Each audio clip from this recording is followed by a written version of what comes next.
Hi friends, welcome back to my channel. Today it is time for us to do another update on my project pan for 2019.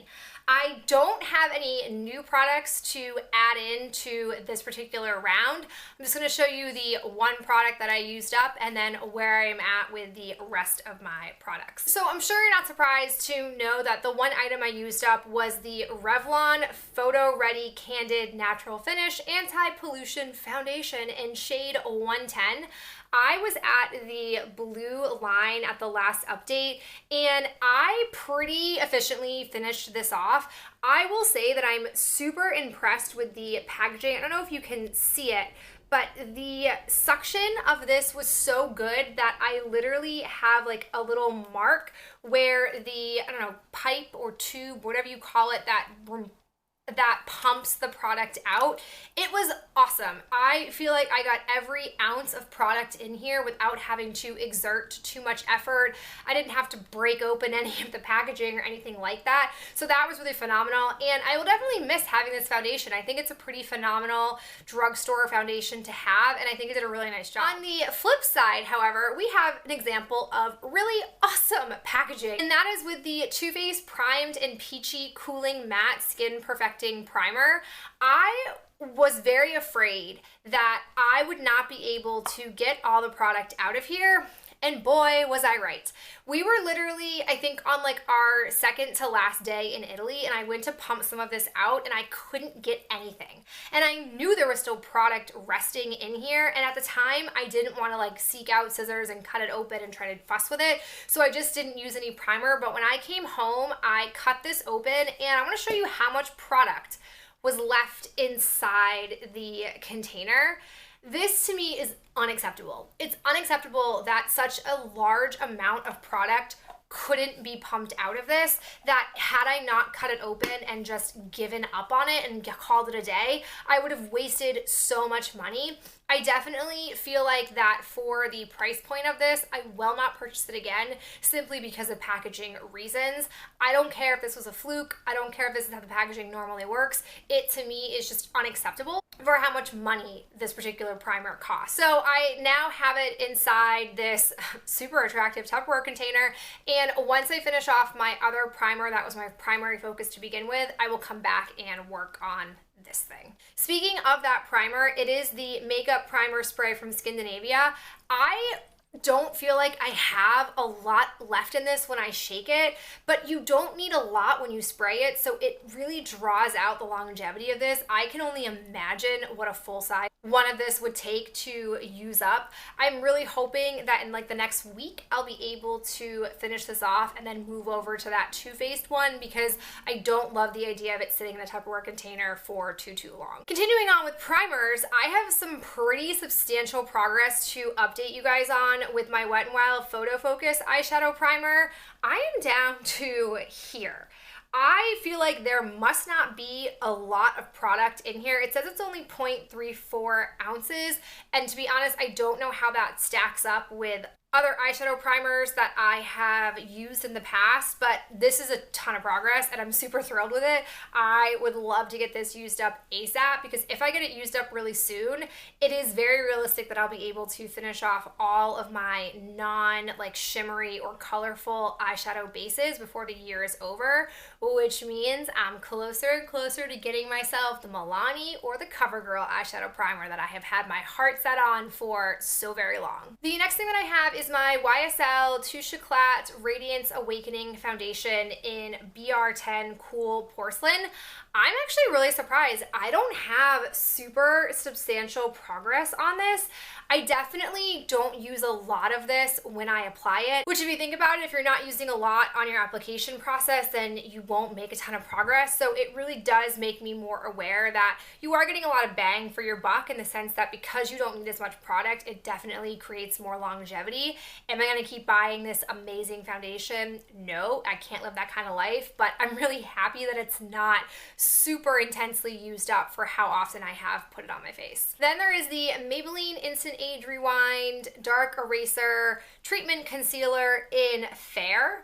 I was here at the last update and now I am down to here, We are getting down to the very bottom of this contraption. I don't remember with the last one that I used up if it really went all the way to the bottom. I feel like it did, but I'm not exactly sure. So I'll be curious to see in about a month from now where this is at. And I won't be surprised if right around the time school starts, I will need to purchase another concealer. We've got the two setting sprays, the one that I brought in my honeymoon and the one that I have been steadily working on. The first one that I have is from MAC. It's my Last Fix Plus in Coconut. I do not have a ton of this stuff left. I really aggressively used it in Italy and I was really pleased with my progress. I could have easily finished this off since returning from Italy, but I wanted to focus again on my full-size Cover FX one that I had. My plan is to use that one up first and then go back to the MAC one. And so ignore all the crazy lines that we have going on here, but I was here at the last update and now I am down to this mark. Not as much progress, but again, I took about 2.5 weeks off from this. And so I definitely feel like this amount of progress makes up for it. So I would be surprised if these two weren't used up by my next update. Now we have the Laura Mercier Translucent Setting Powder that I have been steadily working with. This is all the powder that I have left in here. I definitely don't use a lot of powder these days. I go through phases where sometimes I bake and then I hate baking and then I go back to it. Right now I'm on more of a very light setting powder type of usage. So I don't know if this will be gone by the next update.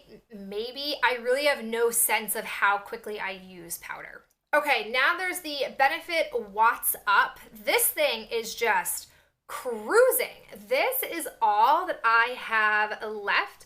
Not a ton, and as a reminder, I've been using this as my eyeshadow base. I don't really like the formula as a face highlighter, but you can see my progress. It's a little bit hard on the silver, but I do have the two lines there.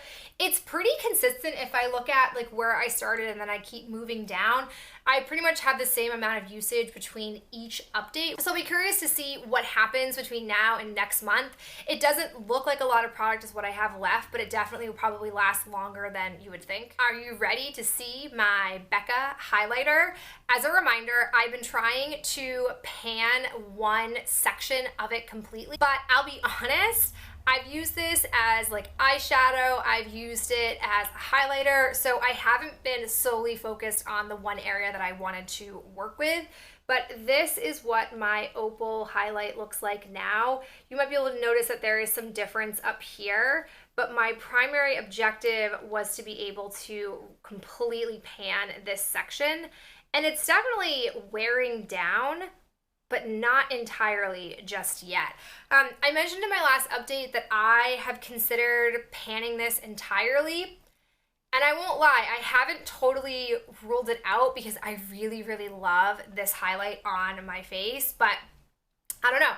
I don't know how I feel about it. I'd be curious to know your thoughts and if you would like to see me try to finish panning this, because I'll be honest, I feel like if I were to work on it as consistently as I am right now, all the way to the end of 2019, I feel like I could polish this off by the end of December, but I don't know, I'll be curious. We've got two lip products still kicking around. I really feel like I could have made a lot more progress had I traveled with these, but I don't feel that these are travel-friendly lip products.